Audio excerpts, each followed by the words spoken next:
Olá pessoal, tudo bem com vocês? Sejam todos muito bem-vindos aqui ao Clube dos Dividendos. Eu sou Bruno Mazzoni e farei uma atualização hoje sobre a Companhia Brasileira de Alumínio, CBA, CBAV3 é o ticker, é o código da bolsa. Vocês me pediram nos comentários, corri aqui para domingão, corri não, né? Tava na minha lista, então domingão, hoje dia 6, esse vídeo aqui deve ir ao ar dia 7.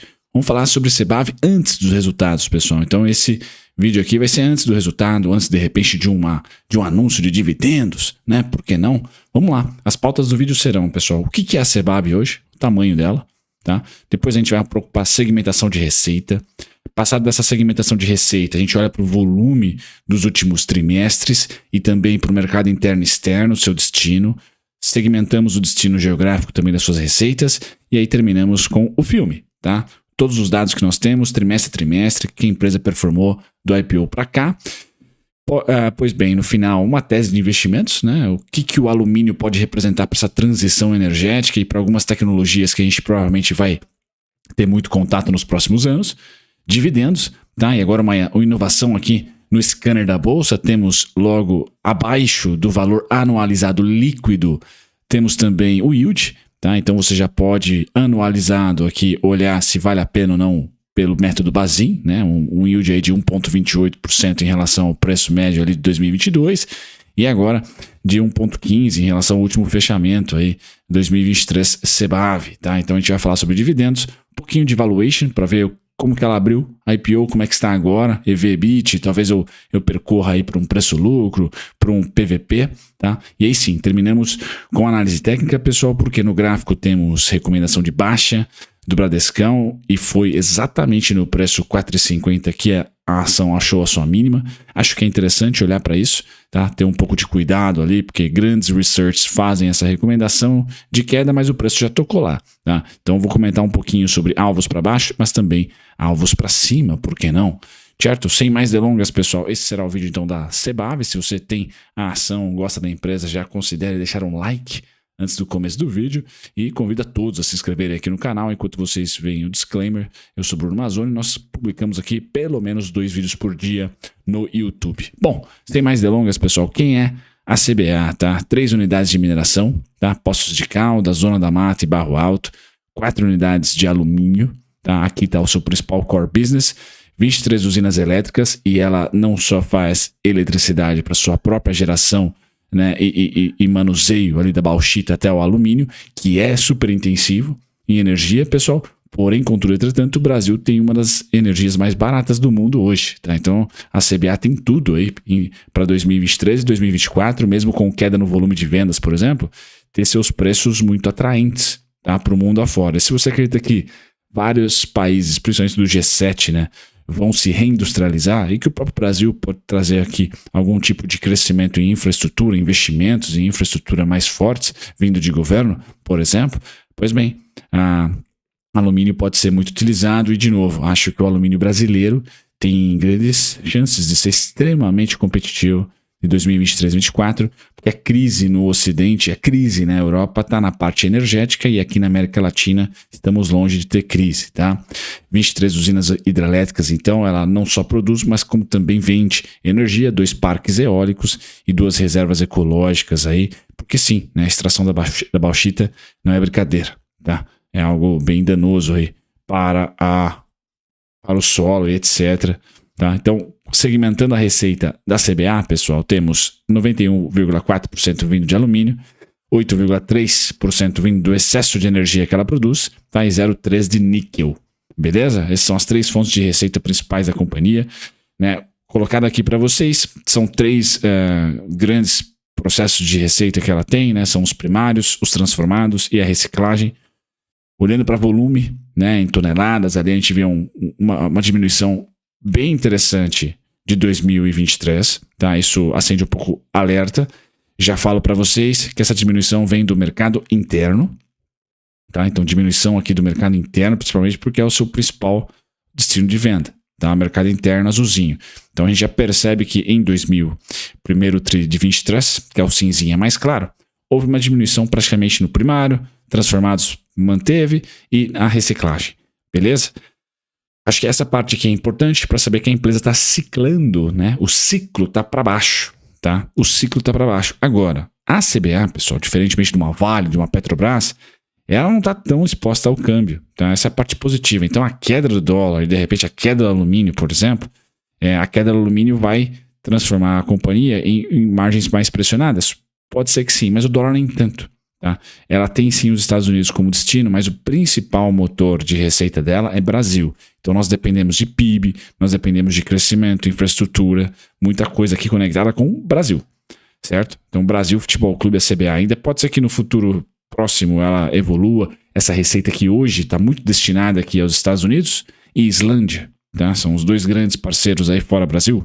Tá? Depois nós vamos com o Uruguai e a Argentina, e aí a moeda utilizada, né, já não é tão forte. Agora Islândia, euro muito provavelmente, tá? E Estados Unidos, dólar, tá? Aí sim, nós temos ali 7% dos Estados Unidos, 120 milhões é o faturamento vindo de lá, enquanto que o principal, que é Brasil, está na casa dos 1,4 bi. Então essa seria a segmentação geográfica das receitas, da receita, melhor dizendo, né, da CBA. Quando a gente olha para o filme, pessoal, a empresa que ciclou, né, então 2021 / início de 2022 foi o topo do ciclo, né, margens exuberantes, lucro exuberante para a companhia, né, chegou aí a 600 milhões no quarto tri de 2021 e aí começou a ciclar para baixo, tá? Bom, qual que é a opinião minha em relação às empresas exportadoras e empresas de commodities? Quem sobreviveu a 2016 2015 e 2016 é super forte. Quem experimentou, né, viveu o crescimento chinês da primeira década dos anos 2000 e a desaceleração do mesmo na segunda década, 2010 para cá, também está com uma casca grossa bem forte. Então, eu gosto de analisar essas empresas cíclicas. Para holder é complexo, porque elas caem 90% de uma super máxima, tranquilo fazer isso, 70% quando o ciclo é para baixo. Agora, as teses que nós temos no mundo, não só no Brasil, querem reindustrializar, é uma pauta do governo, infraestrutura, leilões, bababá, tudo isso ajuda bastante a tese de commodities, aqui domesticamente falando. E nós temos no mundo essa necessidade aparente, não sabemos ainda se de fato vai acontecer, dos países desenvolvidos, principalmente aqueles que têm polos industriais gigantescos na China, por exemplo, de diversificar esses polos não na China mais, mas sim em outros países amigos, que aí é o friendshoring, ou em países próximos, que é o nearshoring, ou no próprio país, né, que é o reshoring, né? Então esses termos ridículos aí, ridículos não, né? Esses termos gourmets em inglês, nada mais é dizer que, olha, a gente quer trazer para próximo, ou para países amigos, ou até para os nossos próprios países, né, países do G7, por exemplo, algumas indústrias que nós consideramos ser bem estratégicas. Tá? E isso demanda commodities. Então toda essa tese de países trazendo para perto aí, ou se reindustrializando é positivo para commodities. E esse mundo multiglobalizado e não mais todo mundo é amiguinho de todo mundo pode também fortalecer bastante moedas emergentes, tá? E commodities. Certo, pessoal? Então acho que são teses que mantêm, no mínimo, atraentes, e acho que não vejo alguém descobrindo um xisto, né? Embora estava lendo recentemente, a Argentina tá ali dormindo em cima de uma boa bacia de xisto, então talvez a Argentina se torne super exportadora de energia também nos próximos anos, mas alumínio é uma coisa mais complexa, minério é uma coisa mais complexa, cobre, tá? Então, assim, nesses setores, se você se interessa, se você entende da indústria, acho que a demanda tende a diminuir, está ciclando para baixo, mas não muito, tá? Não muito, porque me parece que há uma tendência investir em países, idiosincraticamente investir em indústrias, beleza? Em reindustrialização, perdão, ou neoindustrialização, chame como quiser.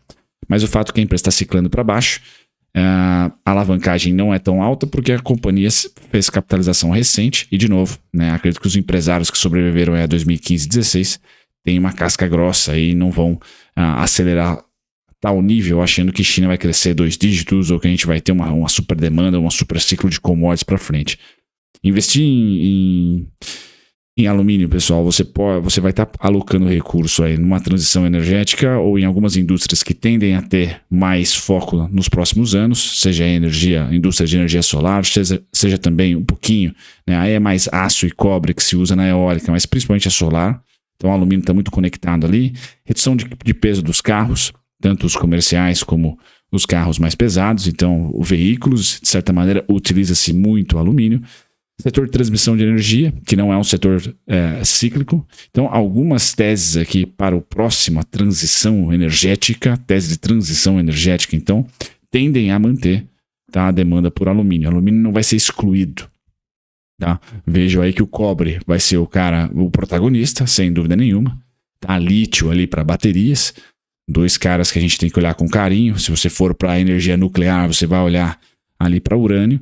Mas o alumínio está ali em algumas indústrias interessantes, como de fotovoltaicas, redução de peso de carros elétricos, de carros de certa maneira.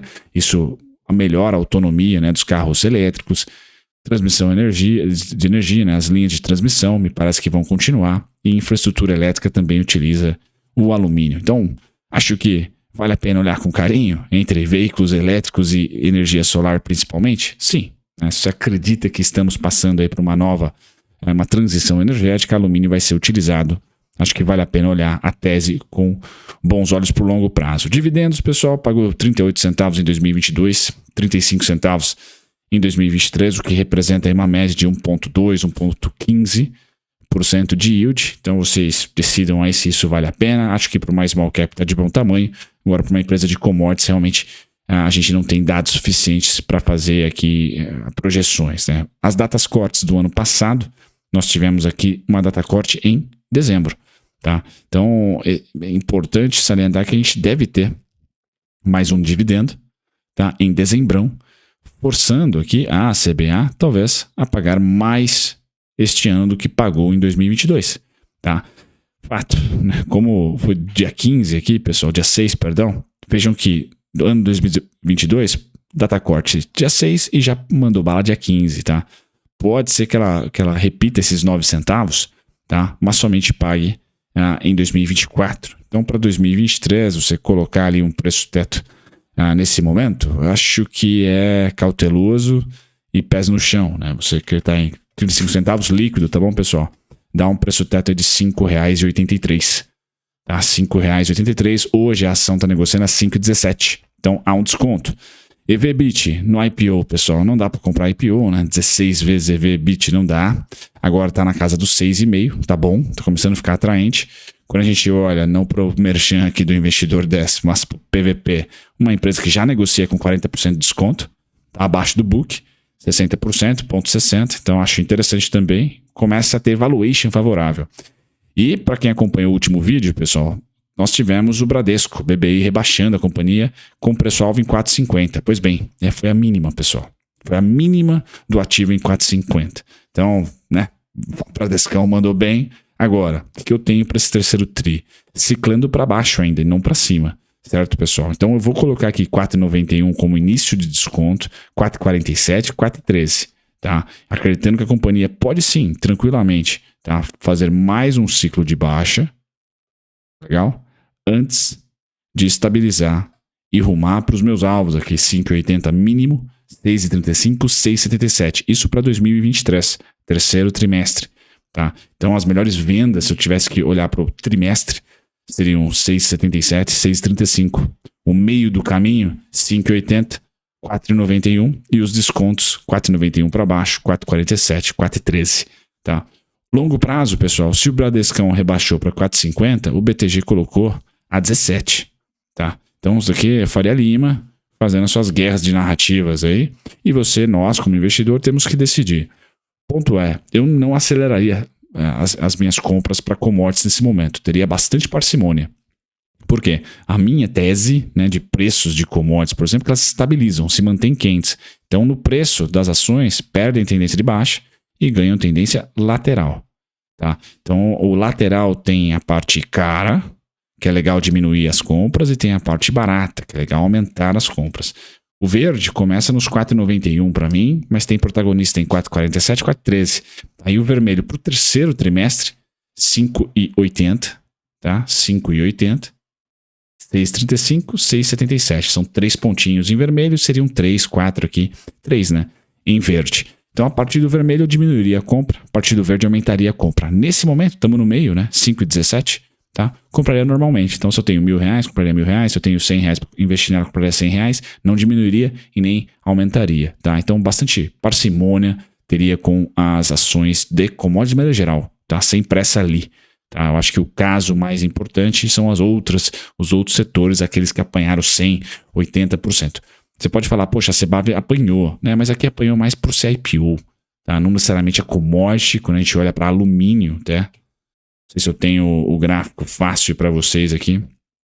Quando a gente olha para alumínio, vamos ver qual que eu utilizaria, acho que esse aqui, não. Aluminium, tá? Vamos ver se a gente acha um contrato bacana aqui. Muito bem. Quando a gente olha para alumínio, pessoal, agora sim, tá? Esse é o estudo que eu tenho de alumínio, inclusive estudo compartilhado com vocês no último vídeo, né? Então, para mim, alumínio não tende a ir a lugar nenhum tão cedo, tá? Agora, se for, tá? Volta para 2020, 165, 154. Então, tem mais um chunk de queda, tá? Nós estamos falando que aqui é 2020, pessoal. Tá? Boa parte das commodities já voltaram para 2020. Então, tem o cenário base que volta para cá, sim. Tá? Nesse momento, o mesmo preço da CBA está fazendo alumínio aqui praticamente. Então, ele tende a ficar 218, 195. Como eu tenho um cenário que é possível e provável voltar aos 165, eu não tenho pressa. Tá?